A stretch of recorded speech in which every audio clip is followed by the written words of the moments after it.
As you know, Berlin has an urban fabric which is 19th century with courtyard buildings that touch each other on the side, party wall buildings. It also has a fabric of post-World War II slab buildings, right? Modernist buildings. Right. You will notice that in the slab buildings, all the units are optimized. They all have light and air, right? They all have access, they all have light and air. In the old 19th century buildings, in that courtyard, there are some very inferior units, right? They're dark, they're wet, they don't get sunlight, right? It's built into the 19th century city that there's an intrinsic differentiation in the quality of the unit. The building type forces that. It used to be that before elevators, no one wanted to live on the 6th floor, right? There was an intrinsic and famous differentiation in which actually you would get the buildings of Paris in particular, and the wealthy, some very wealthy families would live on the 2nd floor, and as they went up, they became progressively less expensive as a function of the absence of the elevator. The elevator equalized that and in some ways reversed it. Mm-hmm. You know, you want to live at the top. But nevertheless, even in Paris, in the buildings that have courtyards, back there in the rear, there's dark and wet apartments. They are a permanent source of social diversity. You don't lose the social diversity that way. So one of the things we are always confronting, the question I hear, a perennial question, is how do we not, how do we prevent gentrification of everything? When I respond that the way to prevent gentrification is to have a diversity of quality of apartment, they think I'm crazy. Mm-hmm. Oh, you mean to have bad apartments? I said, actually, not quite bad, but yeah, in that general direction. They think, you're joking. And I said, I am not joking. That is exactly why, for example, let's take an American city. You know, San Francisco has diversity, whatever you might think. So does Brooklyn. So does Miami Beach. It's because the building types generate intrinsically to them both good and bad units. The modernist slab generates only good units, or uniformly mediocre units, or uniformly bad units. Yeah. But whatever it is, they have no diversity. That is the kind of underlying wisdom, about what the traditional city has to offer that is only studied by the new urbanists. Mm-hmm. And everybody else is much more, not only more theoretical, but let me say, I sometimes confuse theory with absurdly idealistic positions. For me, theory and absurdly idealistic positions are almost one and the same, because what's always being proposed is this utopia. By the way, you should know that the only thing I personally design in terms of buildings is affordable housing. That's all I do personally. One affordable housing scheme after another. I find the challenge extraordinary, and always, I have to say that I've never, after many years, I've never actually prevailed. I've always been defeated. I've always from a different side. And it's really interesting. Let me tell you an example. I just did one in Baton Rouge, Louisiana. And by a very close reading of the new code, the new International Building Code, I stayed completely underneath the thresholds, below which you only need one fire stair, below which you don't need an elevator, below which you don't need sprinklers. All of these things I very closely read. And I achieved some very, very nice units with 10-foot ceilings that didn't need subsidy. Amazing. They were meant to be subsidized. It was one of these incipient HUD applications. And I did it so they didn't need subsidy. When I presented, and I proudly said this doesn't need subsidy, I was witheringly attacked by the purveyors of the subsidies. Can you believe it? I was attacked. They didn't say the purveyors of subsidy. I was attacked to the point that the agency that was in charge of getting me, of hiring me, actually lost essentially its standing politically. And I didn't understand. And it's because there's so many people, what we call burons or suckerfish, that make a living transacting the affordable housing subsidies that we were incredibly threatening. That project has not yet died, but it may. And by the way, when we prevailed, guess what they did? I said, well, when is the RFP going to go out? They said, well, we're raising $100,000 for the RFP. $100,000 to write the RFP. They paid me $92,000 to design the whole project. Yeah. Obviously, they'd come up with one more impediment to have it happen. That is the kind of thing that I love about affordable housing. You never know where it's going to come and hit you. And you say you want to do the community on a big scale. How do you design something? And this was one of the subjects of my last episode. How do you design something on a big scale and build in or design in enough heterogeneity that it seems realistic? That's what we do. What we do is from the codes, all the protocols of DPZ are about downstreaming decisions. You've heard about subsidiarity, right? Mm-hmm. You know our theory of subsidiarity? Decisions should be made by the smallest possible, the most smallest and most local group that can competently make it at the last possible point. It's one of the reasons that we write codes instead of designing the buildings. And if you see the history of Seaside, almost like an archaeology, you will see how 100 different designers actually improved, in fact invented the vernacular and then decanted it to Rosemary Beach and then decanted it 10 years later to Alice Beach, along with the workers and the people who knew how to sell it and the people who knew how to maintain it. All that is a result of subsidiarity. Subsidiarity is the decision made, not at the highest level. Now, we sometimes have to make a lot of decisions ourselves. It doesn't mean we're just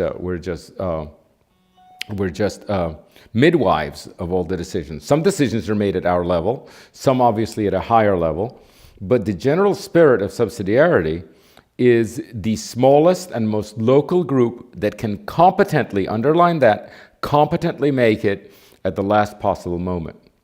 So for example, we certainly don't have anything to say with the design of an interior, right? That's at the last moment done by an individual. The design of the house we download, the design of the street, the design of the neighborhood, the design of the school system, the design of the transit. All of these we assign to different levels of subsidiarity, and we have diagrams. And as soon as you find a problem or the political process going stupid on you, it's because it's being decided at the wrong level of subsidiarity. So to answer your question, it's not something that is at the edge of our concern. It's at the very center of our concern, and it has manifested itself in the intense diversity of the communities we've designed. You have these two different kinds of trends which have run parallel to the new urbanists' rise. You have, on the one hand, things which you've highlighted, the helpful concern about public health, which plays into walkability. Environmental things, and you talked about LEED versus, I think it was DEED, where you're not only looking at buildings, but even how the neighborhood is set up. You have a number of trends which have they've played really well with new urbanism, and they have supported and undergirded what it's trying to do. You have other trends which seem to have been not as they didn't play as friendly with new urbanism, and so one of the questions would be if somebody in Seaside, which my parents have been to half a dozen times and love, by the way. If someone was in Seaside and they wanted to go to Home Depot, or if at the beginning of a Alice Beach kind of project, somebody wanted to put in a lumber yard or any kind of a economy of scale, larger retailer. Yeah. How does the new urbanism interface with large retail? Perfectly well. No, that's not even a problem. That's in the transect, there are districts. Districts are specialized. When we do a plan, it's like the old industrial areas. Okay, one thing, bear this in mind. Zoning actually came into play because industry was very unhealthy, and the first action of the planning profession, which was to separate industry, was such a success that the planners became as gods. And by the way, it was that reputation that permitted them to demolish neighborhoods in the 1940s and 50s, because they had done so well making places healthy by separating industry. We no longer have unhealthy industry. We can't pollute. The workplace is absolutely healthy. Somebody else is polluting in Mexico and China, but we're not polluting. So to segregate the workplace is no longer necessary. Okay, that any zoning that says you must segregate the workplace, however, even the industrial workplace, is out of date. What you segregate now, because it's anti-urban, is the parking. The problem with the big box is not that it's useless. Like Target is just a department store. Home Depot is extremely useful, is the parking. It's the fact that it is very difficult to integrate into the urban fabric without destroying the urban fabric and making walking past it impossible. What it does is it creates a flume of unwalkability. Like if you have a walkable area and you put a Home Depot, basically people won't walk past it to the other side. So we treat those as industrial uses. We don't eliminate them. We put them in districts where they do what they do well. That's all. I see. And I know very well that you can't compete, that you can't, a hardware store can't compete with Home Depot. Okay? That's not a problem. Now, in France, they do it beautifully. They have a zoning. They take the core city. They take two quadrants outside the core city. 2 quadrants are for housing. 1 quadrant is for big boxes of all types, and 1 quadrant is for nature. So you have a wedge of nature coming in. So the people in the core are within very short walking distances of additional single-family dwellings, nature, or the big boxes. Or may I say driving distance in the case of big boxes, because you wouldn't want to carry the stuff anyway. Okay, we do not ban big boxes. New urbanists habitually triage between 1/3 and 2/3 of wherever we are working is allocated to auto-dependent uses, which, by the way, are the new noxious uses. And until paradise is reestablished, we will always have noxious uses, but they won't be factories, they're going to be parking lots. So let's be clear. As you and your associates are going through some of the issues that confront you in redesigning and reworking kind of what the market thus far has given you, you talked about London and 19th century urbanism and density and so forth. One of the principal components that I came to love and still love about Berlin or London or wherever is the density which an attached building makes possible. And pattern language has this whole discourse about, well, these two buildings that are right beside each other but aren't attached, they're kidding themselves. They should be put together. And I noticed that in the bulk of the new urbanism, you didn't go with the attached, but you went with the detached. I'm sure there are market forces which could explain that. This is what we've become accustomed to. There's architectural psychology. It's better to have light from 2-3 sides, which I don't have in this room right now. Which of those? I have a couple of things like that just have really intrigued me, and wondering about your thought process, how those kinds of decisions were made. That requires a complicated answer. It's not a difficult answer. But like all things in urbanism, clarity is possible, but short answers are not. Okay? Let me just bring one example, just 2 little things that need to be considered. Those cities that you admired, the San Franciscos, the Londons, the Berlins, the car did not come in until transit was pervasive, absolutely pervasive. And therefore, they did not need at any time the provision of automobiles in a pervasive sense. And so they developed typologies that could be dense. If you were to achieve the typologies of Berlin, the densities of Berlin or London, you could not do those buildings. You would have to have buildings that were much, much, much larger just to hide the cars. They would also be more rigid, because the automobiles underneath the building or within the building are they're not very agile. They require a kind of rectangularity and so forth. So to just say, why can't we build Berlin? You'd say, well, first you need to actually at least have or promise the pervasive, both either transportation or, as in New York and London, a taxi fleet in motion.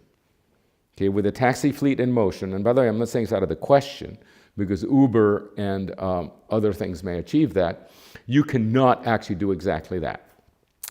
So let us say that the new urbanism is different than the old urbanism, because among other things, it accommodates its own cars. In the latest incarnation of what you're working on in lean urbanism, you're focusing on the regulations, which you're saying are keeping people like me or people like I'd like to become, the generalists, from doing things that are value add to society, so to speak. And I knew about that, and then when I came into this program to study development, or so I thought, I realized that in the last 30 years, real estate has become very institutionalized because pension funds and sovereign wealth funds are diversifying, and they have $800 billion, and they say, well, we're going to give 10%, which is $80 billion, to real estate. Suddenly, everyone who's studying real estate is studying banking by a different name, essentially. Right. And so a lot of the people in my program are very interested in things which look much more like banking to me than development through my, starter set of spectacles. So whether it's because of the regulations or which is what you've been focusing on, which is I think a definite issue, or because of the institutionalization and people want to work at banks and people want to work at capital and private equity as opposed to develop things. Yeah. What advice would you have to people? I know this is kind of more of a wrap-up question, but what advice would you have to people who are trying to become those generalists? I think that what you said is very, very accurate. That in the past, I wouldn't say in the past 30 years, I'd say possibly in the past 10 years, it has become the way you describe it. I often try to remember what my original clients were, and they had a good streak of idealism. The planning profession, the development profession, surprising, astounding, might be astounding to you, but really wanted to make the world better. Right. I think that developers constantly and without any cynicism, even the Levittown developers try to make the world better.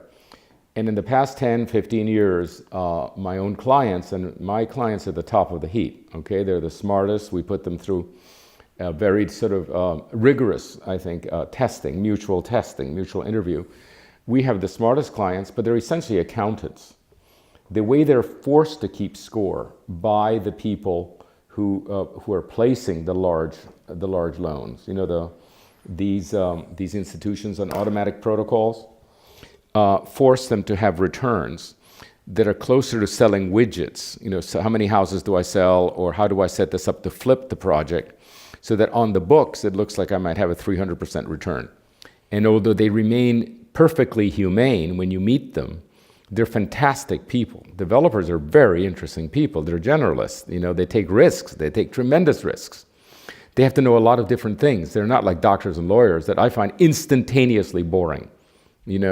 But developers are always interesting people. And yet, the new developer, while retaining that intelligence, their hands are so tied by the financial system that you know very well, that it's as if they have lost 60, 80 points of IQ. When the decision finally comes down and the decisions have to be made, there is some impersonal protocol way back at some Boston bank that prevents it. There is some fund in California that prevents the application of intelligence. All I can say is that I am glad I started when I did. I don't think things are getting better. I'm very glad I saw some of the old regime. I'm sorry I missed the very first generation. They seem to have gotten an incredible amount done. The late 19th century, early 20th century, pre-war, fantastic sort of power and ability could be applied with almost no impediments. But I saw the tail end of that, and I generally practiced with some chance of idealism, which I think is pretty much gone.